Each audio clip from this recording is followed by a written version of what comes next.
비즈니스 환경 변화 경제 체제 두 번째 시간 이어가겠습니다. 우리가 이제 부의 창출을 위해서 기업가가 중요하다라고 얘기를 하는데요. 여러분들은 이제 현재에서 그 학교에서 공부를 하잖아요. 근데 많은 분들이 이제 취업이 목표인 경우가 많이 있을 겁니다. 근데 취업을 하려고 하는 이유가 뭘까요?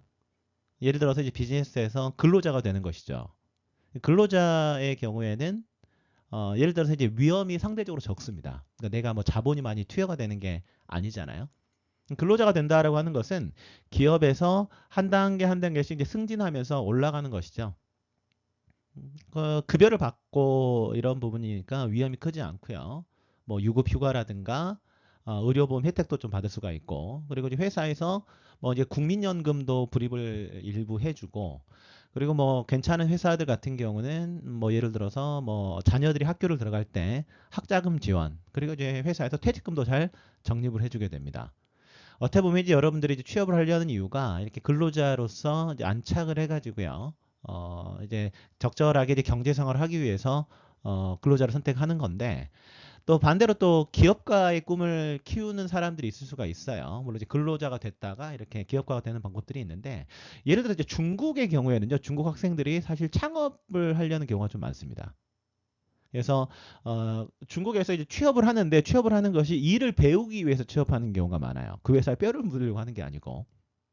그래서 예를 들어서 이제 스스로 기업가가 되는 것이죠. 이렇게 되면은 예를 들어서 이렇게 해야 되지 않겠습니까? 자기 자본이 일부 있어야 되고요. 타인 자본, 그러니까 뭐 은행 대출을 받든 자금을 조달해 가지고 본인이 원하는 사업에 뛰어들어야 됩니다. 위험이 상대적으로 크죠. 그러니까 내가 자본을 투여를 했는데, 예를 들어서 그 사업이 실패를 했다. 내가 가진 돈도 날리고 많은 부채가 생길 수 있습니다. 그런데 그 비즈니스가 만약 성공을 하게 되면 기본적으로 나는 이제 다양한 이제 금전적인 어떤 보상도 있겠지만 시간적인 여유도 생기고요. 내가 원하는 시간에 쉴 수가 있다라는 거죠. 그래서 의사결정을 할 때 이제 상당히 자유로워질 수가 있는 그런 장점들이 있겠죠. 그리고 근로자와 기업가의 사이에 있는 것이 이제 고소득 프리랜서라고 볼 수가 있을 겁니다. 그러니까 예를 들어서 예를 들어 변호사가 된다. 어떤 법무법원에 속해 있는 게 아니고 기본적으로 뭐 개인 사업을 하는 거죠. 그래서 각자의 개인 사업을 하고 있는 변호사들끼리 모여서 이제 사무실을 열고 거기에서 각자가 이제 비즈니스를 하게 됩니다. 이런 이제 약간 고소득 프리랜서인 부분들도 있을 텐데, 어찌됐든 이제 여러분들도요 한번 꼭 근로자에 대한 길이 있지만 프리랜서라든가 기업가의 길도 있으니까 한번 이런 쪽에 어떤 본인의 비전을 세워보는 것도 저는 좋은 방법이라고 생각이 듭니다. 예를 한번 들어볼게요. 제가 예전에 강의를 했던 회사입니다. 워닝 머티리얼즈라는 그런 회사였는데요. 저는 저 같은 경우는 이제 어떤 회사에 강의를 들어갈 때는 그 회사의 재무제표를 좀 보고 들어가는 그런 경향이 좀 있거든요. 그러니까 자산 상태라든가 부채 상태라든가 이런 것들 좀 이제 보고 가는 거죠. 현재 현금 흐름이 어떤지. 근데 워닝 머티리얼즈가 어떤 회사냐? 그러니까 충청북도 청주시에 본사와 공장이 있고요. 이제 세종시에도 공장이 있어요. 뭘 하느냐? 그러니까 반도체용 특수가스. 그리고 일반 산업용 가스와 이제 전구체 충전, 정제 판매 이런 것들을 하고 있는데, 그러니까 과거 예를 들어서 일본에서 이제 많이 수입을 의존하던 그런 제품들을요 기술 개발하고 이제 국산화를 해가지고 이제 원가 절감에 성공을 한 거죠. 특히나 이제 특수가스를 안정적으로 공급해서 높은 이제 마켓 쉐어를 확보하고 있습니다.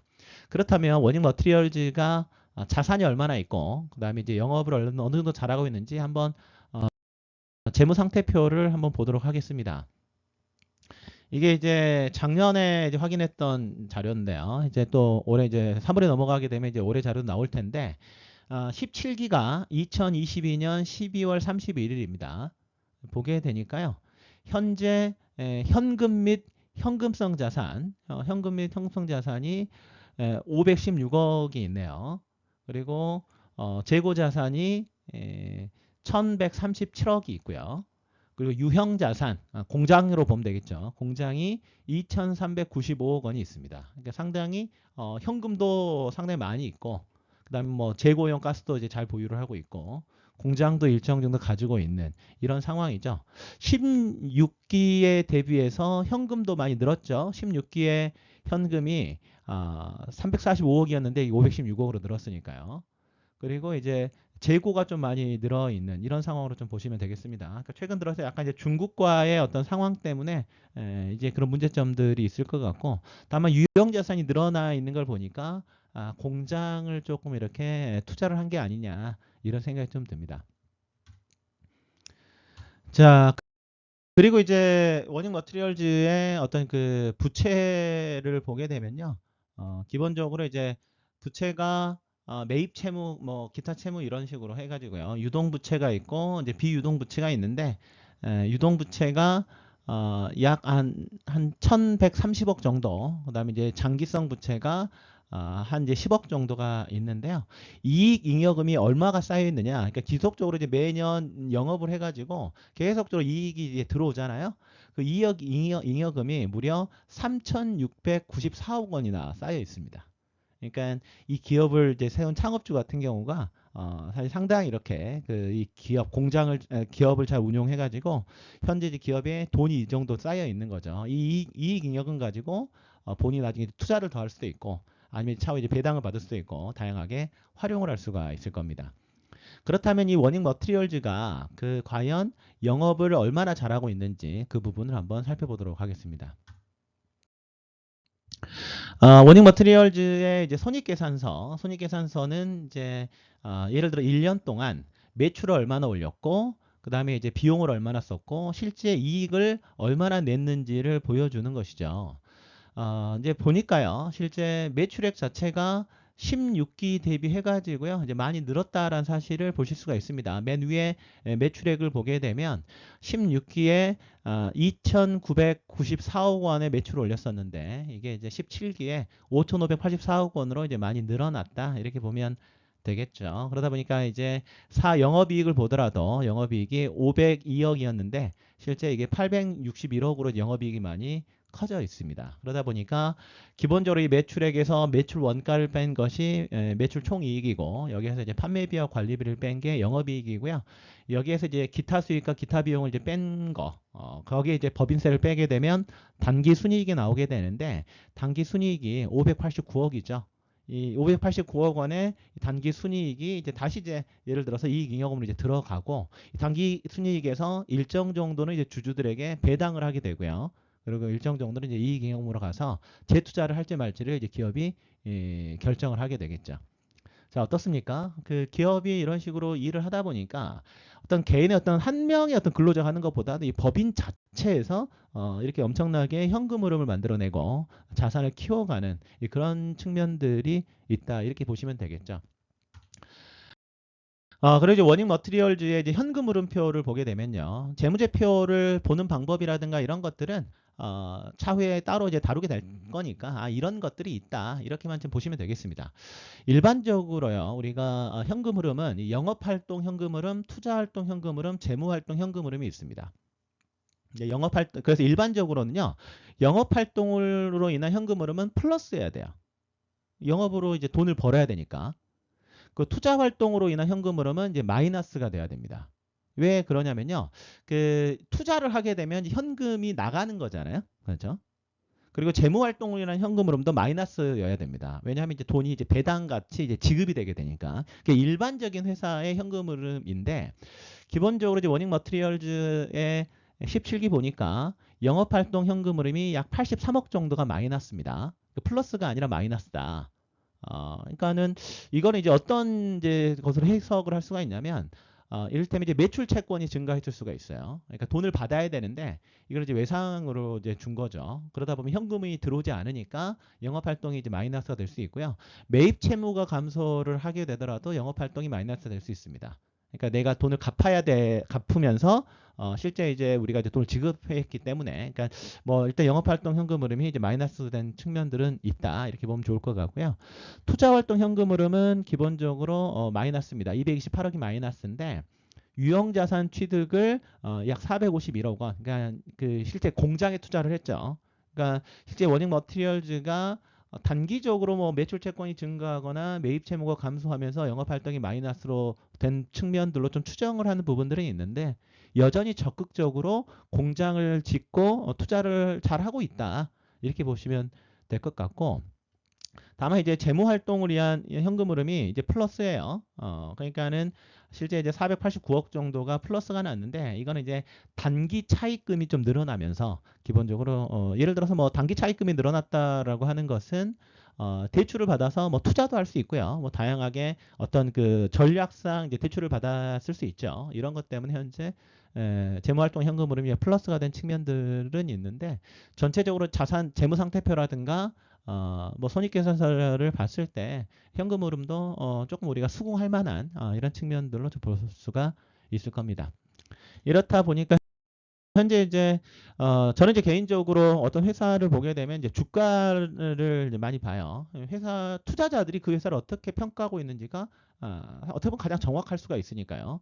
워닝 머티리얼즈는 이제 코스닥 상장 기업인데요. 2020년도에 14,700원까지 주가가 떨어져 있었는데 이게 이제 현재는 약 31,000원 정도에서 거래가 되고 있고 그다음에 외국인들이 현재 16% 정도의 기본적으로 지분을 좀 가지고 있네요. 그리고 투자 의견은 이제 현재 이제 플러스 그러니까 매수가 조금 이제 많은 측면들이 좀 있는데 기본적으로 안정적으로 기업이 운영되고 있다라는 것들을 재무제표를 통해서 확인할 수가 있었습니다. 그리고 이제 기업에서 이제 생산을 하려면요, 기본적으로 이제 5가지 생산 요소가 있다라고 얘기를 합니다. 예를 들어서 이제 기본적으로 이제 토지 또는 이제 천연자원이 필요하죠. 당연히 이제 여기서 말하는 이제 토지 천연자원이라고 하는 것은 다양한 어떤 유형적인 어떤 상품을 생산하기 위해서 실제 이제 땅이 필요하고 천연자원이 풍부해야 될 겁니다. 그걸 이제 활용을 해가지고 이제 생산할 수가 있겠죠. 그리고 이제 노동, 그러니까 일을 할 수 있는 사람이 필요하죠. 노동력이 필요합니다. 사람은 언제든지 제품과 서비스를 생산하는데 중요한 자원으로 볼 수가 있습니다. 다만 현재는 이제 많은 사람들이 현재 기술에 의해서 좀 대체되고 있는 이런 측면들이 있죠. 공장이 자꾸 이제 자동화가 되어가고 있죠. 사실 이 금융권만 하더라도요, 기본적으로 이제 은행이라든가 증권사라든가 이런 데서 상담할 수 있는 그런 인력 자체가 중요한 자원이었는데 요즘에 사람들이 다 모바일로 거래를 하잖아요. 그렇죠? 은행에 최근에 가본 적 있어요? 별로 없을 거예요. 그러니까 실제 은행과 관련해서 거래, 현금이 거의 필요하지 않기 때문에 사실 어떻게 보면 약간 사이버머니처럼 이제 운영이 됩니다. 그러니까 예전에 은행은요, 1층에서 이제 운영하는 경우가 많았는데 지점이 폐쇄가 되거나 자꾸 2층으로 올라가는, 그러니까 비용을 줄이려고 노력을 좀 많이 하고 있거든요. 실제 이제 인터넷 뱅크인 카카오라든가 이제 K뱅크라든가 토스 이런 데들이 있죠. 좀 충격적인 얘기를 제가 들었던 적이 있는데 우리나라 뭐 일반적으로 많은 어떤 그 은행이라고 하면 많이 쓰는 은행들이 뭐 신한은행, 뭐 국민은행, 우리은행, 농협은행, 뭐 하나은행 이런 은행들이 있죠. 뭐 이른바 5대 은행이라고 얘기하는데 이런 은행들이 1,000만 명의 고객을 만들기 위해서 한 50년 걸렸다고 해요. 근데 토스가 아주 짧은 기간에 뭐 1,500만 명 넘게 고객을 모아버렸죠. 그러니까 이런 식으로 많은 사람들이 이제 기술에 좀 의해서 좀 대체되고 있는 이게 과연 우리들한테 좋을까? 나쁠까? 어떻게 보면 이 AI에 의해서 또 파생되고 있는 다양한 직업들이 좀 있죠. 여러분들이 조금 이제 미래를 좀 예측하면서 본인들의 미래를 좀 준비해야 되지 않을까 그런 생각이 좀 들고요. 그리고 이제 생산 요소 중에 세 번째로 이제 자본이 있습니다. 자본이라고 하는 것이 꼭 돈만을 얘기를 하는 건 아니고요. 기계라든가 도구라든가 건물과 같은 그러니까 상품 생산에 사용되는 모든 것들을 이제 자본으로 자본에 포함을 시킵니다. 그리고 이제 기업가 정신은 이제 기업가들이 자원을 사용해서 비즈니스를 시작하는 이제 도전 정신으로 보시면 되고요. 지식은 예를 들어서 이제 정보기술이라고 했을 때 이게 이제 기업의 어떤 혁신을 가져다 주고요. 사람들이 요구하는 것을 좀 빠르게 파악을 해서 이를 통해서 적합한 제품과 서비스를 제공하게 되는 것이죠. 그렇다면 부유한 국가라고 하는 것은 이 5가지 생산 요소 중에서 어떤 걸 활용을 잘하냐.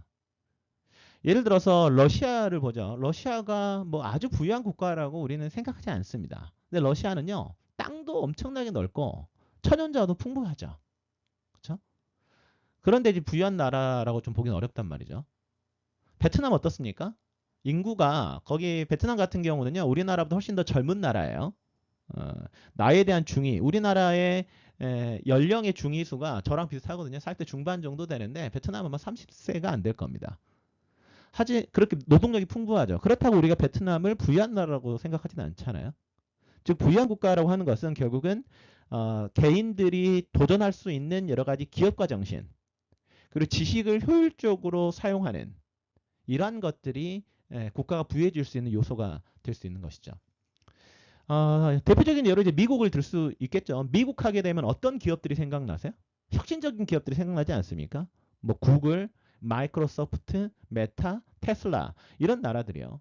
그러니까 이런 나라들이 어떻게 보면 이제 창업을 하고 어떻게 보면 과학 기술로 인해서 그걸 이제 활용을 해가지고 국가에 대한 부를 늘리는 이런 측면들이 좀 있다. 그래서 여러분들도요 만약에 내가 어떤 기업에 창업을 하거나 어떤 이런 측면으로 도전을 하려고 했을 때는요 이 기업가 정신과 지식에서 한번 여러분들이 길을 찾아보면 어떨까 그런 생각이 좀 듭니다.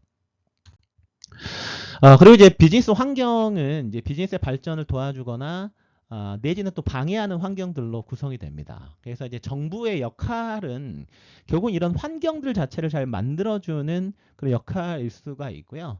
기업가들 입장에서는 사실 이런 환경을 이해를 하고 잘 대처할 필요가 있겠죠. 예를 들어서 비즈니스 환경 중에 이걸 하나씩 살펴볼 건데요. 일단 경제적, 법적 환경이 있을 겁니다.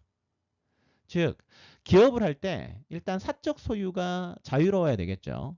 그래야 기업을 운영하지 않겠습니까? 그리고 이제 계약과 관련돼서 법적으로 처리가 돼야 될 것이고, 그리고 정부가 좀 부정부패하지 않고 거래 가능한 화폐가 있어야 될 겁니다. 그렇죠? 예를 들어서 중국과 미국, 달러와 위안화가 거래가 되는 것이죠. 그리고 일단 세금과 규제. 사실 기업가 입장에서는 이 법인세가 좀 낮으면 좋을 것이고 규제가 좀 적으면 좀 좋을 것 같아요.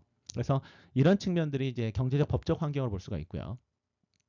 그리고 기술적 환경은 우리가 이제 다양하게 어떻게 일을 할 때 정보기술이라든가 데이터베이스라든가 바코드라든가 인터넷 그리고 이제 예를 들어서 이제 결제하는 이런 환경들 자체가 좀 용이해야 되겠죠. 그리고 이제 경쟁적 환경은 기본적으로 이제 고객 서비스라든가 주주에 대한 어떤 인지라든가 종업원 그다음에 환경 이런 것들을 이제 경쟁을 통해 가지고 우리가 무엇인가 이뤄낼 수 있는 이런 것들이 이제 비즈니스 환경으로 볼 수 있을 것 같고요.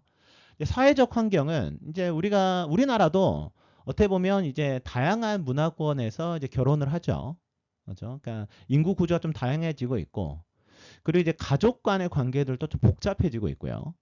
인구가 고령화가 되고 있죠. 그래서 이런 특성에 맞춘 비즈니스 니치를 잘 개발을 해가지고 비즈니스 할 필요가 좀 있습니다. 그리고 이제 글로벌 비즈니스 환경은 어떻게 보면 이제 전쟁과 테러로 인해서 이제 여러 가지 국제 교육에 있어서 문제가 되죠. 그렇죠? 그래서 예를 들어서 이렇게 해서 물가가 크게 올라가거나 글로벌 공급망에서 실제 이제 이런 전쟁 때문에 어떤 물품이 들어오지 않는 그런 경우들도 있고요. 생태 환경이라든가 국제적 교역과 같은 이런 환경적 요소도 고려를 해야 될 겁니다. 자, 그러면 기본적으로 이제 비즈니스 환경에 대해서 이제 먼저 살펴보면요. 정부 역할이 사실 상당히 중요합니다. 그래서 이 정부의 재정 지출도 중요해요. 그러니까 예를 들어서 이 기업이라고 하는 것은 결국은 일자리를 창출해내고 세금을 내는 주체라고 얘기를 했잖아요. 그러니까 정부 입장에서는요. 예를 들어서 본인의 이제 재정 지출을 합니다. 기업을 좀 살리는 형태로 재정 지출하는 경우가 많아요. 그러니까 예를 들어 세금을 걷었는데 예를 들어서 코로나가 터졌다. 그래서 기업의 활동이 좀 위축이 된다.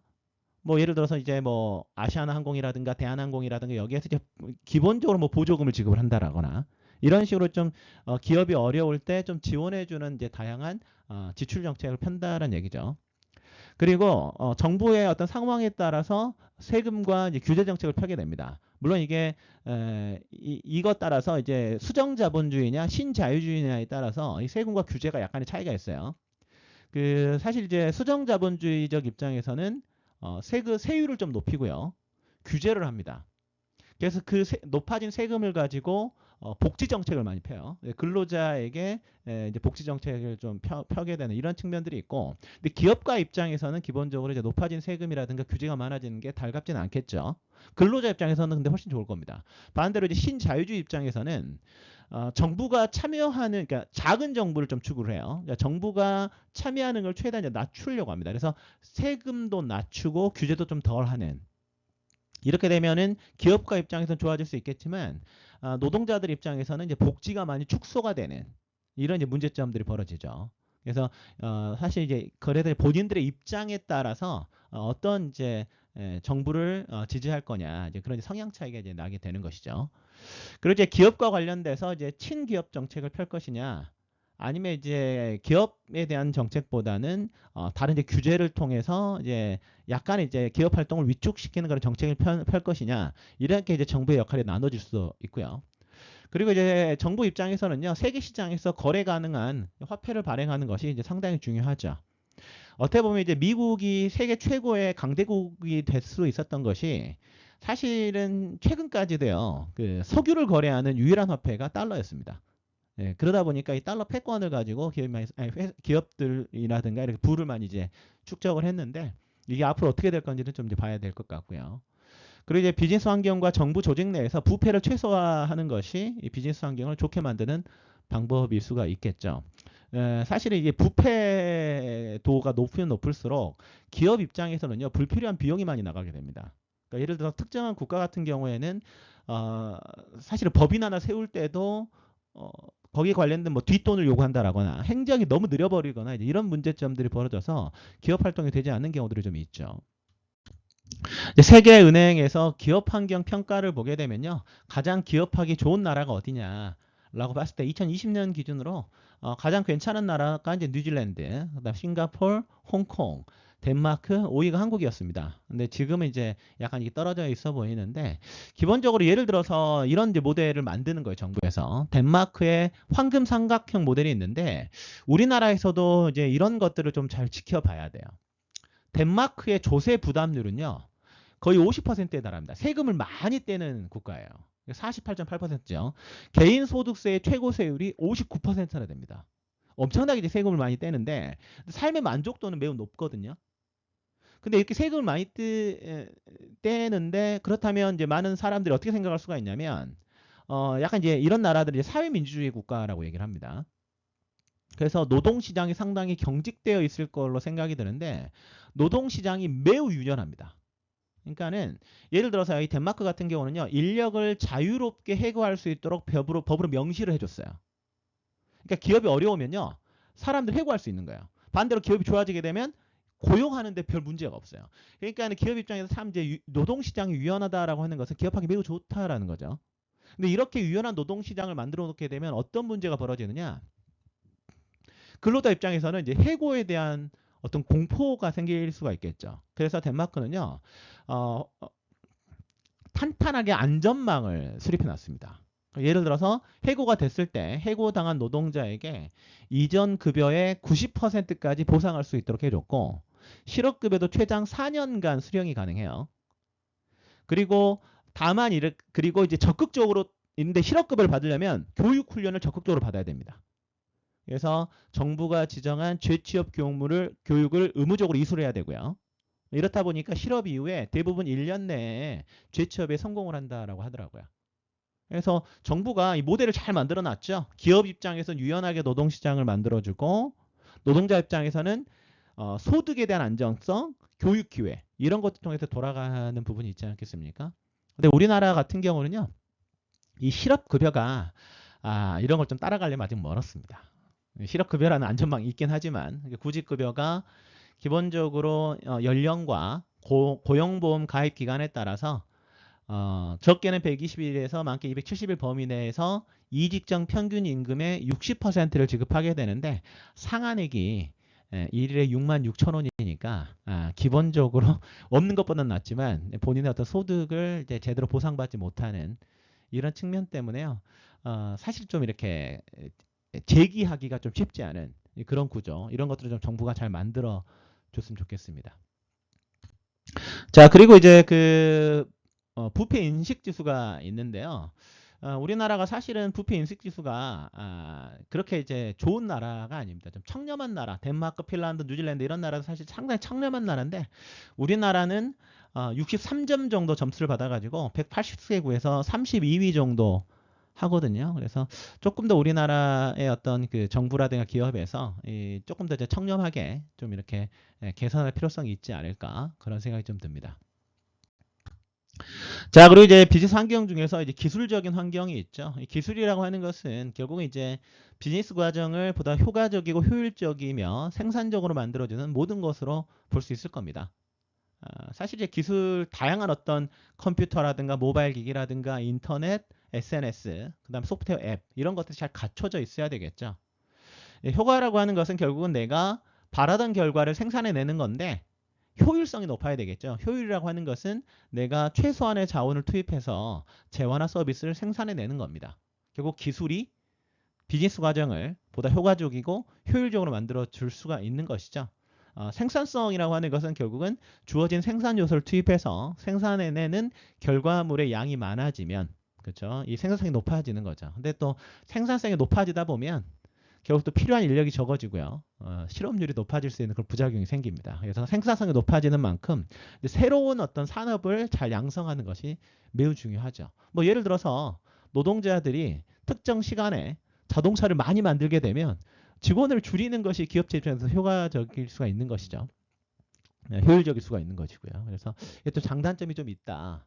근데 이런 기술이 그렇다면 어떤 식으로 영향을 주느냐? 예를 들어서 네덜란드를 한번 볼게요. 네덜란드는 세계 농산물 수출 3위 국가거든요. 근데 보게 되면 재밌죠. 그러니까 국토가 한국의 절반도 안 돼요. 그런데 뭐 원예라든가 유제품이라든가 채소, 과일, 수출 품목도 다양한데 어떻게 했느냐? 이런 식으로 이제 농장 자체를요, 이제 스마트팜이라고 해가지고요.